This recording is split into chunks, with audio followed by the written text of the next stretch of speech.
Good morning all of you. आज का जो हमारा टॉपिक है वो है डाइजेस्टिव सिस्टम ऑफ रैबिट। जैसा कि आप सभी को पता है, हम बीएससी फाइनल ईयर जूलॉजी के स्टूडेंट के लिए ये लेक्चर रिकॉर्ड कर रहे हैं, यहाँ पे पढ़ा रहे हैं आज। इससे पहले हमने पाइसीज, एम्फीबियंस, रेप्टिलियंस और एवीज, इन सभी के डाइजेस्टिव सिस्टम को स्टडी किया है। क्रमिक विकास के द्वारा इनकी शारीरिक संरचना में जो परिवर्तन हुए, उसका जो प्रभाव है वो इन जंतुओं के विभिन्न अंगों पे, विभिन्न सिस्टम्स पे किस प्रकार पड़ा है, वो हमको देखने को मिला। हमने जब स्कोलियोडोन, राना टेग्रीना, वेरेनस और कोलंबा के डाइजेस्टिव सिस्टम को स्टडी किया, तो वो उनके आवासों से सीधे सीधे कोरिलेट करता है। वो हमें बताता है कि उनके आवास की और भोजन की प्रकृति के अनुसार उनके डाइजेस्टिव सिस्टम किस प्रकार से अनुकूलित हो गए, किस प्रकार से बदलते गए।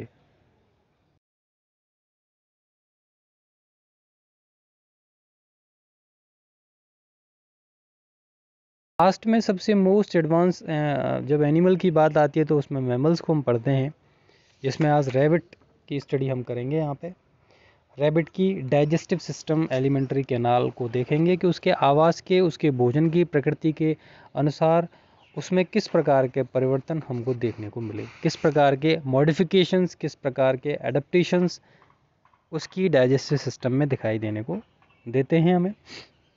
जब हम डाइजेस्टिव सिस्टम की बात करते हैं तो खरगोश जो होता है वो एक पूर्णतः स्थलीय एवं शाकाहारी प्राणी है।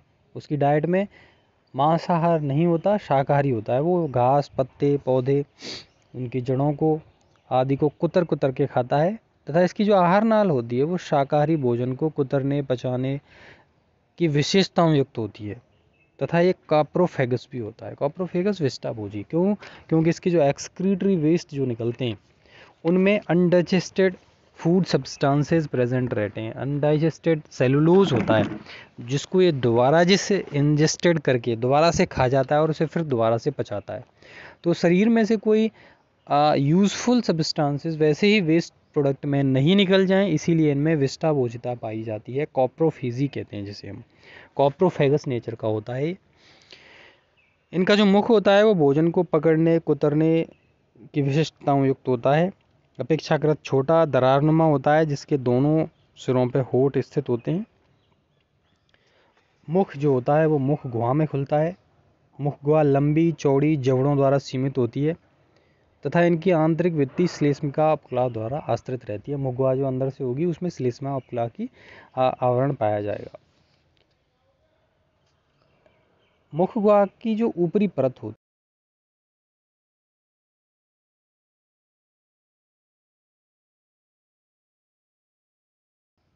कोमल तालु स्थित होता है।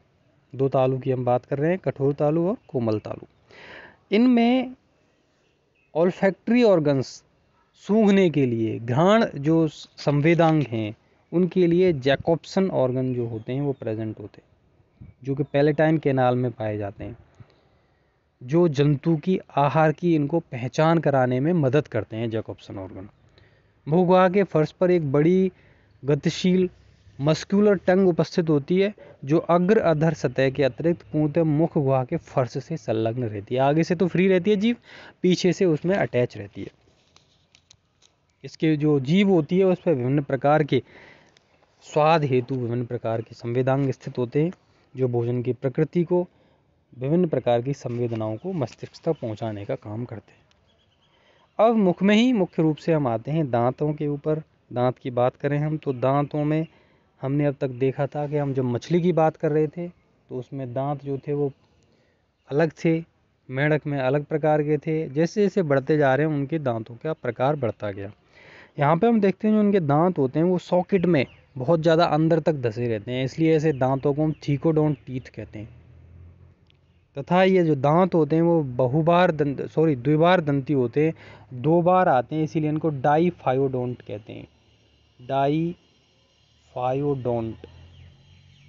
डाईफायोडोंट टीथ कहते हैं।